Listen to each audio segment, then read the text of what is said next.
Iba-iba po eh. May mga kanta po na una yung lyrics, nilalagay ko po sa phone ko.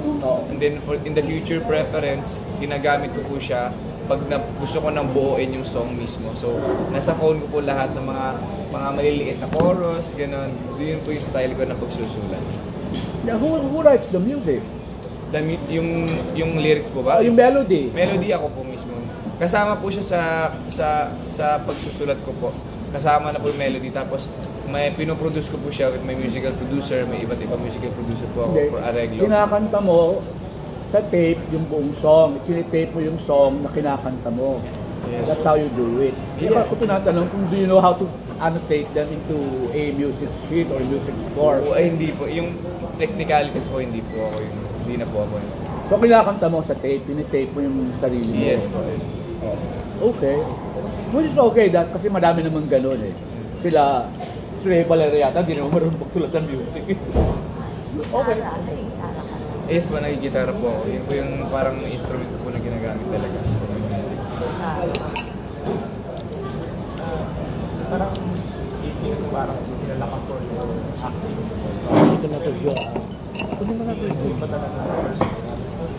Yun po, first love ko po talaga yung singing, which is before artista po, nasa banda po before sa Davao. So I usually sing talaga yung the typical band na 3 sets na mga gigs, gano'n. Yun po talaga yung first ko talagang ginagawa sa Davao po. So actually yung singing ko po, nag-start po ako mag-sing 3 years old pa lang ako eh. Songwriting, nag-start ako 3rd year high school, ganun po. First love ko po talaga yung music. Pero syempre, yung opportunities ko, ano po yung pumasok, ano po yung tatanggapin natin. And love ko din po yung acting at the same time. So, yung nagbabanda ka mo, lang high school? College po. First year college sa Davao. Tapos nag-try ka rin lang mas contest, before, isang beses lang ata. Pero naalala ko nung when I was in elementary high school, walang taon na hindi ako nagpa-perform in front of the people. So parang it's my training na parang to boost my confidence. Kasi ang alam ko kasi in the future gusto ko talagang be musician. So bata pa lang ako, pine-prepare ko na sarili ko na para pag dumating yung right timing, ready na ako. Ano yung boy band ba yung una mong televised na Tawag na Tanghalan po? Yeah. Nag-join po ako Tawag na Tanghalan before season 1 as a contender, hindi po nanalo. The same year, sumali din po ako sa Pinoy Boy Band Superstar. Natalo ulit. So, parang pinagpahinga muna ako sa singing and then napasok ko sa hashtag which is sa dancing, which is I also love dancing din naman. So, hanggang sa parang hinayaan ko lang yung flow ng career ko until umabot tong point na to na parang unti-unti nang nakikilala yung music ko. So yung mo lang pinalitan ang singing, ngayon lang? Matagal na po akong kumakanta, wala lang po opportunity before. Nasa Viva ka na? Yes po, Viva. Anong intensive na yung singing? Viva po nagbigay sa akin opportunity to produce my own songs and then to direct all my music videos din po. So sila yung naniniwala sa akin na talagang kaya kong gawin. So anong feeling na parang pinalitan ng acting mga projects sa music?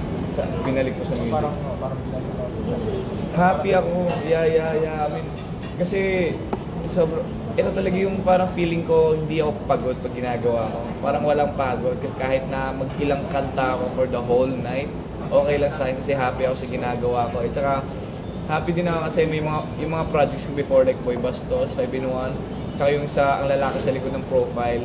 Lahat po yun, ako po may sulat ng mga OSTs nun. So, if nobody knows, ako po may sulat ng OSTs nun habang tinitape namin yung mga projects na yun. So, happy ako na napagsasabay ko din yung music and acting at the same time.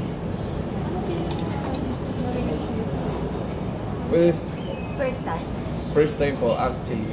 Tapos yung Awit Award kasi parang yung sa Pilipinas, pinakamataas sa singer. Sana po pala rin ako.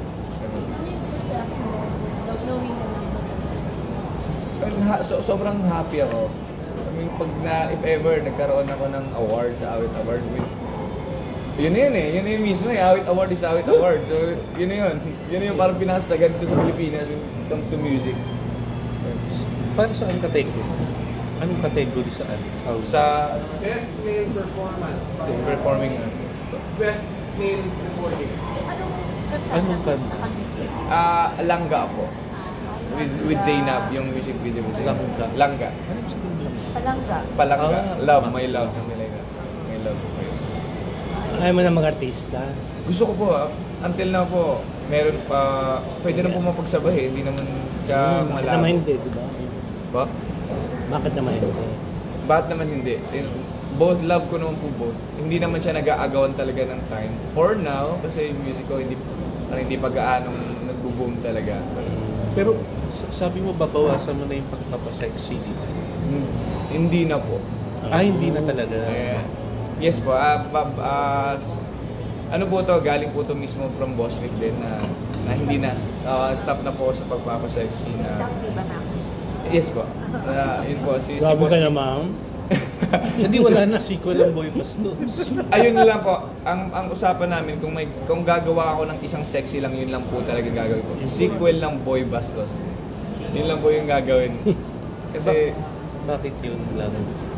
Kasi po yun yung parang pinanghahawakan ko project na launching ko siya and nakilala talaga siya na napanood ng mga tao at napuri po ng mga tao ko. So talagang malaki yung thank you ko sa Boy Bastos, Direk Victor and yung mismong project na yun. So talagang ready ako na maging maghubad ulit, mag-sexin ulit pero in a comedic way sa Boy Bastos 2 lang. Wilbert, nung muli ka namin nakausap, naghahanda ka para sa graduation mo.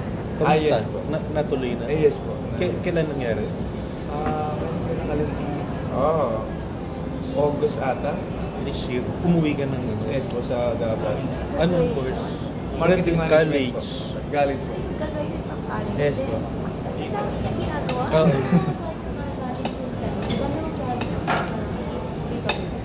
Ang sikreto ko po siguro if ever, kung may sasabihin po, ay wala po akong day na rest. Hindi po ako nagpapahinga na pahinga for the whole day.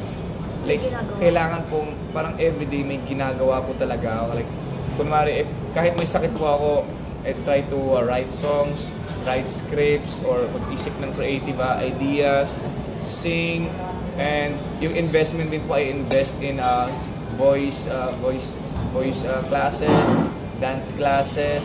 Yun po, ini-invest ko po lahat sa sarili ko. Paano mo naglalaway yung sarili mo sa after? Reward? Wala kasi akong luho eh. Wala po ako talagang luho. So, happy na po ako na pag minsan na titreat ko yung family ko, nabibilang ko sila ng mga bagay na nakakapagpapasaya sa kanila. And yung reward ko siguro yung mga equipments ko din, which is investment din sa sarili ko. Like, yung recently lang ngayon, may binili akong in-order akong mic from US na medyo mahal siya, pero investment ko siya at the same time regalo sa sarili ko. Pag sinabing mahal, magkano? Oh my God, mahal siya eh. I mean, yung set mismo ng wireless mic ko, nasa mga 160. Something like that, yeah. Studio ka ba? May home studio ka? Meron po ako sa bahay yung home studio na nire-record ko yung vocals ko doon. Pero hindi siya yung professional. Pero in case na kailangan nung musical producer ko ng additional vocals, doon ko po nire-record lahat. Doon din ako nagla-live, if ever, ng mga lives ko sa social media. Pero meron pa rin sa social media, nagagano. Paano po? Social media, meron ka ng live show. Nagla-live po, kumakanta po. Naka-set up naman po eh. May mic po, ganyan, speakers eh. Parang nagsushow ka ng buong. Yes po.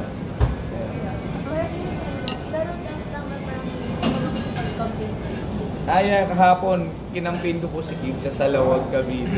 Naisip mo bang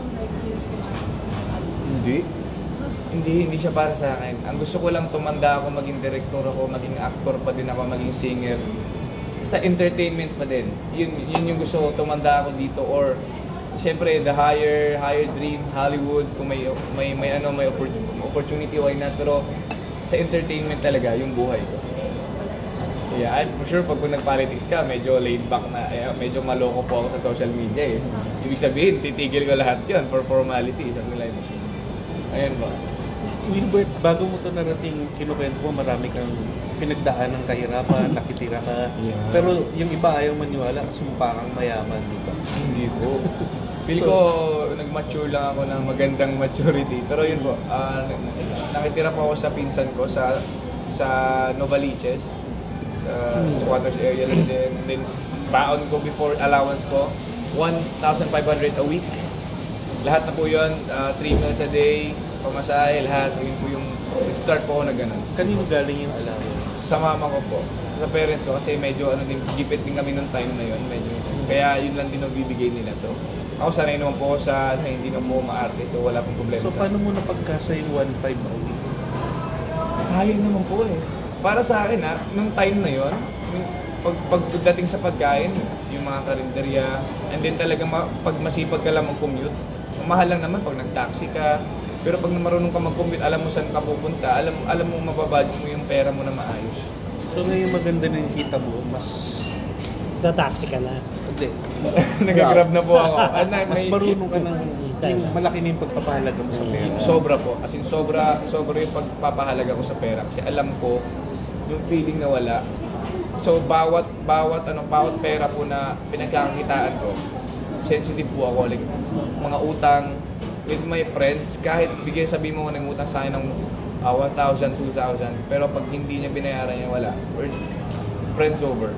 Hindi mo nirespeto yung, siguro para sa'yo, maliit lang yan, pero yung years na pinaghirapan ko para umabot ako sa ganitong sweldo, hindi mo kinonsider yun. So, hindi mo nire-respeto yung lahat ng ginawa ko, yung paghihirap ko. Pero mahihain kang maningil. Ano po, sinisingil ko po. Makapal lang talaga mukha nung, ngayon naman po lagi eh. Ganyan naman talaga, di ba? Sila lang po yung talagang makapal na mukha. Kasi alam mo yung nananahimik naman yung pera mo sa bangko mo. Kumbaga ikaw po yung nahassle. Tapos ikaw po yung mahahassle ulit pag siningil mo. Ayun po. Later, sa sorry ko sa inyo. May inspirasyon ka naman ngayon. Wala po. Bakit naman? Ano po eh? Ano ba? I just can't imagine myself being in a relationship right now. So sobrang dami kong ginagawa. Tinatry ko po kasi i-unlock lahat ng potential sa sarili ko. I discover myself, I discover ganito, ganyan. Tapos dine-develop po lahat na na-discover ko.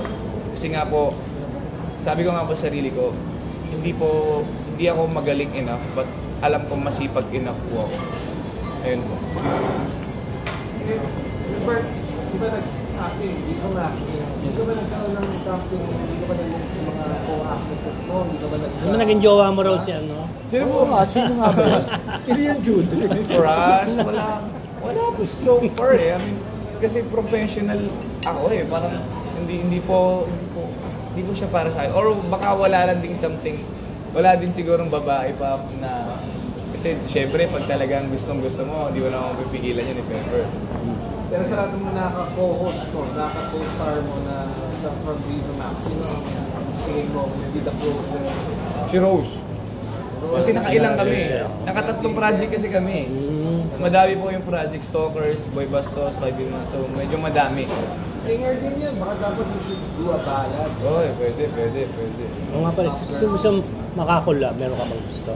Collaboration. Moira po talaga. Moira talaga. Before kasi natawag akong parang male version of Moira because of my first and second song na medyo malungkot yung ano. Na parang ganun daw yung feel, so parang it would be a good idea if ever. Kung may chance, and isa pa syempre si Sarah G. Sarah Geronimo. Would you say na isa ka sa mga pinakamaswerte dahil nung panahon ng pandemya, marami mo lang trabaho pero ikaw sunod-sunod? Isa po ako sa mga pinakamasipag. Kasi may mga friends din akong artist na sinasabi nilang swerte akong ganyan, may nangyari sa'yo, at sa kanila wala na silang work. Ang sinabi ko nga sa kanila, nung pandemic ba, nag-upload ka ba ng mga vlogs or videos para mapansin ka, para hindi ka mawala sa limelight? Kasi ako, ginawa ko yan eh. Kasi ako, nung pandemic, nag-release ako ng song, nag-release ako ng ganito, clips, hindi ko pinapabayaan na mawala ako sa limelight. Inaantay ko lang yung time na bumalik ulit sa dati at magkaroon ulit ng opportunity. So, ginawa nyo ba yun? Sinipagan nyo ba yun habang wala pa? Prepare ba kayo for that time na maging okay na lahat? So yun po, hindi po ako swerte. Para sa akin po, masipag lang po. Naging choosy ka ba nun sa pagtanggap ng projects ng pandemya? Oo. I mean, personally po, hindi naman ganun kagaan sa akin yung sex scenes talaga na makita ng mga tayong ano ko, ganyan, hindi lang po siya ganun kagaan. Pero iniisip ko lang, art po siya, acting, and also yung opportunity. Kumbaga pag tinanggihan ko to, kailan ulit? So yun po. Tinanggap yung opportunity. Yung opportunity na yon nag-ugat hanggang napunta ako dito. So wala po akong pinagsisisihan sa lahat ng ginawa ko sa Viva Max. Ako mamimiss ka ng fans ng Viva Max. Para sa ano mo. Wilbert, mapapanood tsaka mababasa tong interview mo, diba? Kung sakaling yung mga may utang sa'yo, napanood to, biglang nagbayad, babalik pa ba yung friendship? Well, sana. Hindi, sa'yo eh. Sa'yo Oo. lang. Ako wag na Gilbert, utang uli yun sa'yo. Kasi masama na talaga loob ko sa mga gano'n. Pero malambot din kasi ako at the same time. Pero siguro, pag nagbayad lang at nag-explain kung ano ba talaga nangyari, ganun lang naman. Kasi parang okay lang naman po sa akin. Huwag lang kalimutan totally. Pero meron ng lamat. Hindi na like the usual before. Yung tinira mo sa Novaliches, binalikan na naging successful. Wala na po eh. Umalis na sila doon. Yung pinsan ko po kasi nandun, umuwi na din ng Davao. Pero nung last Christmas, binigyan ko siya ng sapatos, ng shades. Ayun po. Kung na kayang tapalan ng pera yung lakad. Hindi na talaga. Hindi siya about pera eh, but about trust. Yeah. Is Ross your second name or your family name? What is Ross? It's my ano po, ano tawag dito, screen surname. I said screen surname. Yes po. So it's not real. Are you Chinese or Vietnamese or anything? I'm half Chinese. On the father's side. Father's side. Half Chinese, quarter Indonesian, quarter Pinoy. Okay. Yun po yung pinaka-vlog ko Kaya talaga. pala you look so strange. Uncommon. Uncommon. Or extraordinary. Hindi the usual, parang mix ng di ba maintindihan ko sang Asian countries to. First pa na yung nag-start ka sa Viva Max, parang yung conversation. Boss, parang ikaw ba yung nag-voice out na ayaw na Mutual. Sinabi na nila na parang, part siya ng plan nila for me. Parang eto, simula tayo kasi aminin natin nung pandemic, Viva Max talagang, ayun yung parang isa sa number 1 platform sa Pilipinas. So, parang kasama siya sa master plan ni Boss Rick. Sige, mag-Viva Max tayo, ganito, comedy, i-build natin yung pagka-comedian mo, ganyan, hanggang sa pwede na tayong mag-graduate, gano'n. So, kasama siya sa plano talaga. Yes po. Kasama siya sa career plan nila sa akin. was never meant to be parang your talaga, parang fan. Kumbaga, Hindi po. Yun po yung pagkakasabi sa akin the first time na nag-meeting kami. Hindi ka magsistay dyan, hindi para sa'yo. Ako sila mismo nagsabi sa boss, hindi para sa'yo yan, bigay mo na yun sa mga malalakas sa loob na gano'n, hindi daw para sa akin. Gawin lang natin to kasi kasama to para makasa ka sa acting, para pagdating dun sa cinema na, ready ka na. Which is yun nga po, thankful po ako sa Nocturno with Nadine na nabigyan po ako ng malaking role doon. Jowa po ni Bea Binene. And yun, medyo malaki-laki nga po yung role. Ano po? Parang isa sa mga curse. Nakita naman siguro doon. Parang,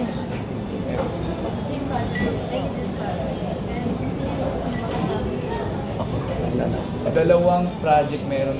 Dalawa lang yung dream ko sinabi. Isang psycho. Sobrang psycho like Split or Joker type. And then isang drag role. Drag queen role. Out na Becky, ganun. Yun po yung psycho, nagawa ko na sa Stalker pero gusto ko siyang gawin sa movie talaga. Dream project.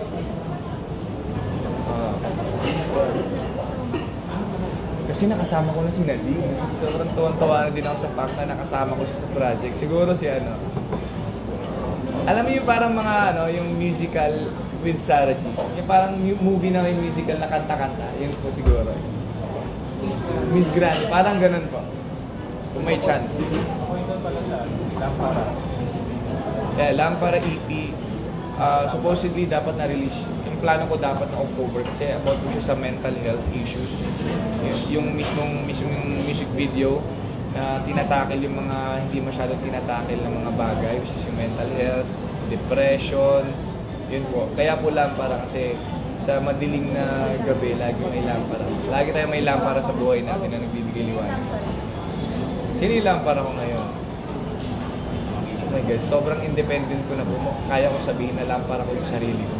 Minomotive, kaya kong i-motivate kasi sarili ko eh. Mami mo. Support ko sila sa akin, pero kasi sila parang yung buhay ko po dito sa Manila, mag-isa lang po kasi ako. Sila po sa Davao, hindi po masyadong, kumbaga, pag may problem ako, hindi ko sila dinadamay. Ako mag-isip sila doon. So, kaya na-train po ako at nasanay po ako sa sarili ko na maging strong alone. Nagdumaan ka rin ba sa point na you were having Nagkaroon ka, di ba? Yeah. Mental health issues. I'm clinically before depressed. Way back 2019, severe depression po. Bago ka na ako sa Viva. Yes po. Anong nag-trigger?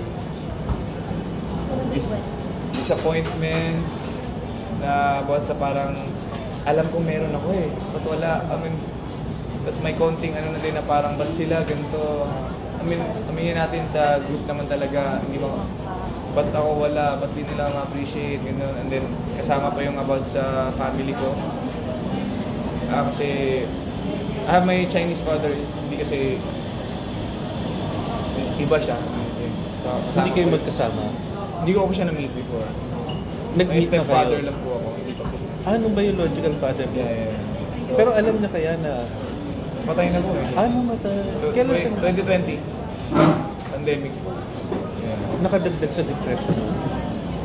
May ano ba na hindi mo sa na-meet? Tsaka paano malalaman namatay? Yung kapatid ko kausap po. Sa kapatid sa akin.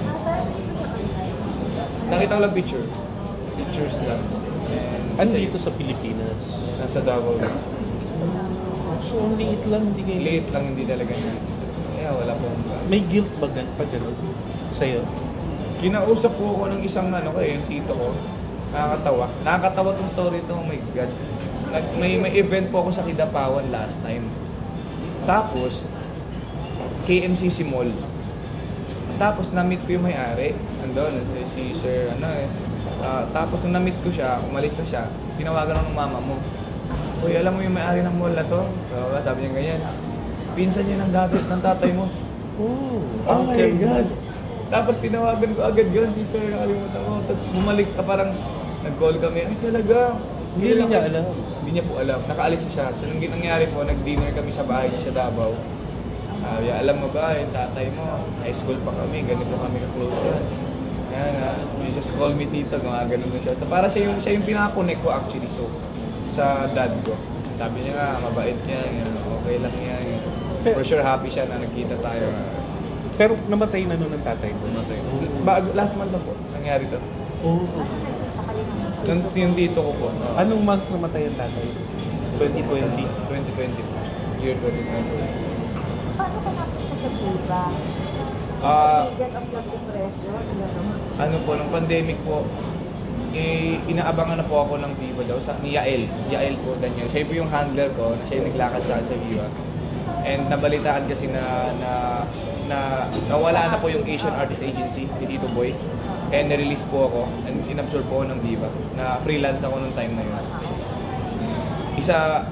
Hindi pa ganun ka sobrang active yung Viva nun. Sa pandemic. Pero parang nag-sign po ako mga June. Kaka-start lang talaga ng pandemic. Yes po, pandemic baby po. Ako ata yung isa sa mga pinakaunang lumipat talaga. Parang first batch ng mga artist na lumipat sa Viva talaga. Tapos sumunod-sunod na yung iba. Ang dami na namin hashtag sa Viva. Wilbert Soria, yung tatay mo, hindi mo nakita mula nung maliit ka? Pagkapanganak wala. Anong pangalan niya? Wilbert din. Yeah. Sana, pero okay lang. Thank you na lang sa jeans. Pero siya, matangkad na Chinese siya, matangkad na payat. Alagay ko kung mukha mo siya. Sobra. Sobra. Isa pala yun sa mga nakakalungkot na part ng buhay ko. Before, pero ngayon po hindi na po siya, hindi ko na siya iniisip masyado or binibig din. Pero sayang hindi mo na-meet.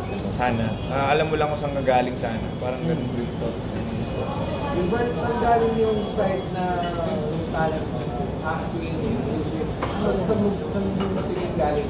Yung mama ko performer dati sa Japan. Sing and dance. Ayun po. So, doon po galing. Ayun. And she's the Indonesian. Po, half Indonesian.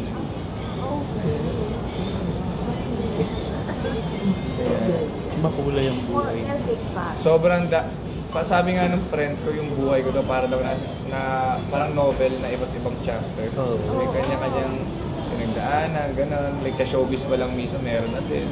Nalaman kaya ng tatay mo na artista ka? I hope so. Ilan ba kayong magkakapatid sa kanya? 5. Ako yung youngest. Pero yung 4, siya rin ang tatay. Guard. Yeah. Youngest. Nag-break up, naghiwalay lang si mom mo tsaka yung dad mo. Ikaw na pinagdaman na kaya hindi na ako.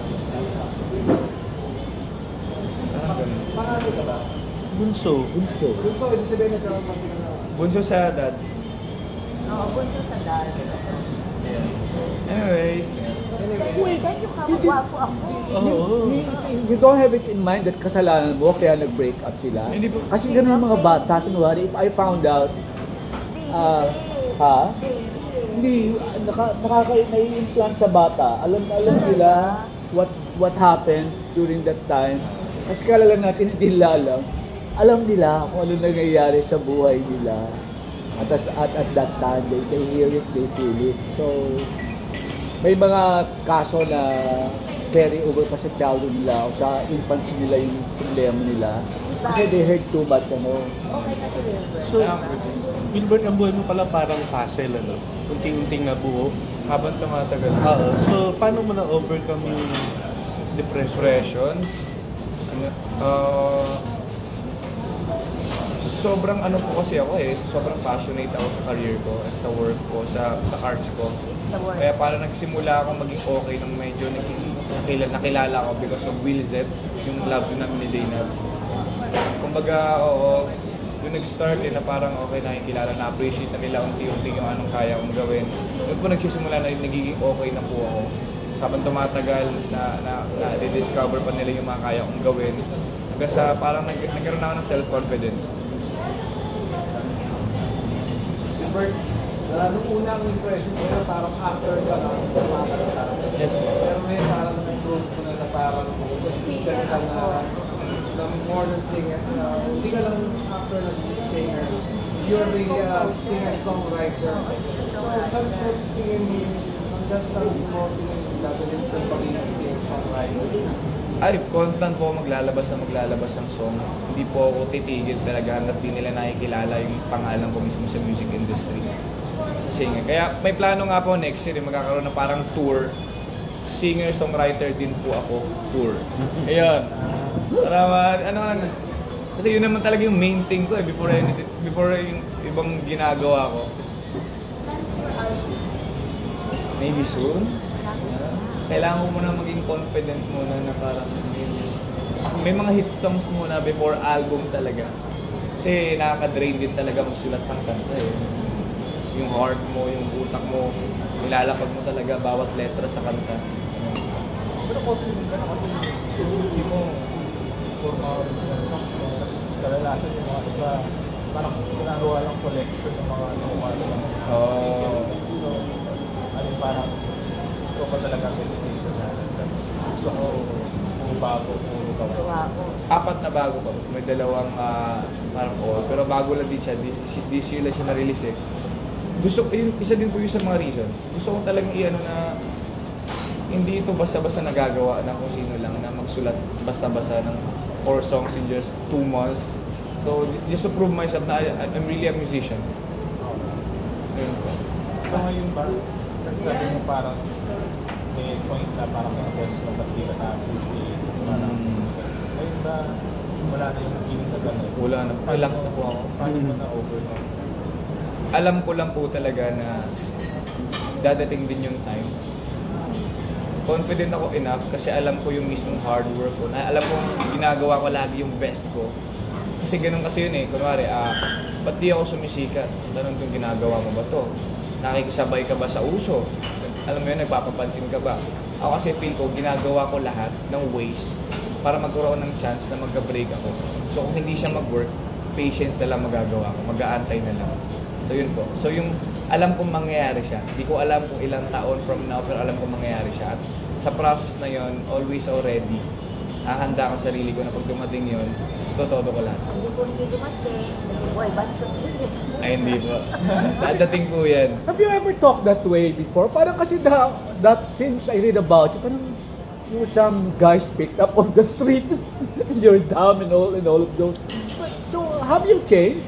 Like were your first interviews, you were timid or you were hesitant to talk or you don't talk as well? In character. Parang nobody ever said you're intelligent. I find you very intelligent now, but all the write-ups were only after your dick.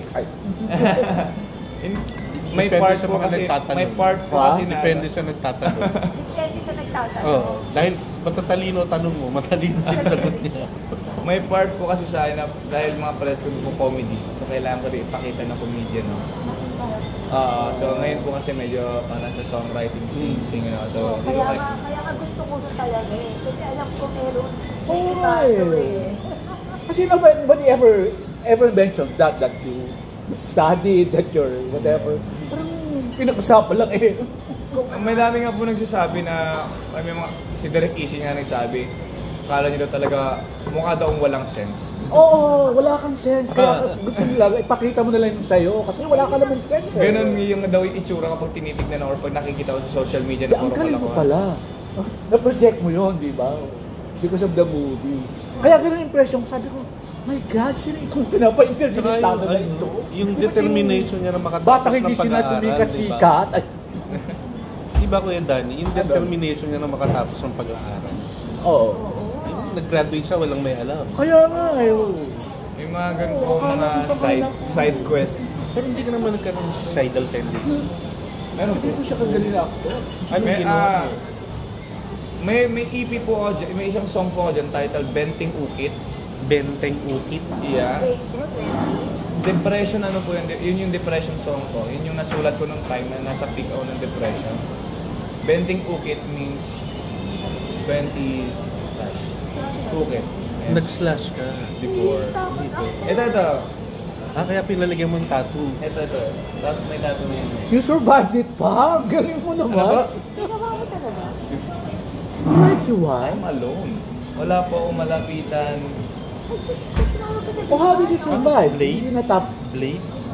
Before Viva pa yun. Before Viva. How did you survive? Buti hindi naubos yung dugo mo. Hindi po, wala mo plano mamatay. Gusto ko lang yung pain. Yung pain. Ah, okay. Well, that's what they say nga pala. They want to feel the pain.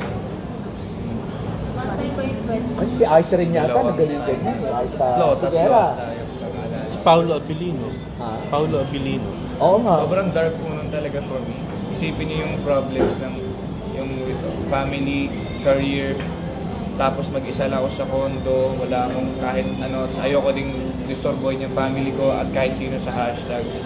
Ako lang, mag-isa. Which is na-mold din ako doon na nag-grow din po ako na mag-isa na ngayon wala nang makakatibag sa akin kahit na sino kasi mag-isa akong nilaban lahat ng yun eh. So yung pagpapalagay mo ng tattoo, yun na yung closure. Closure na po yun. Kasi kung wala po to baka matempa ako eh. Ito yung parang reminder ko eh.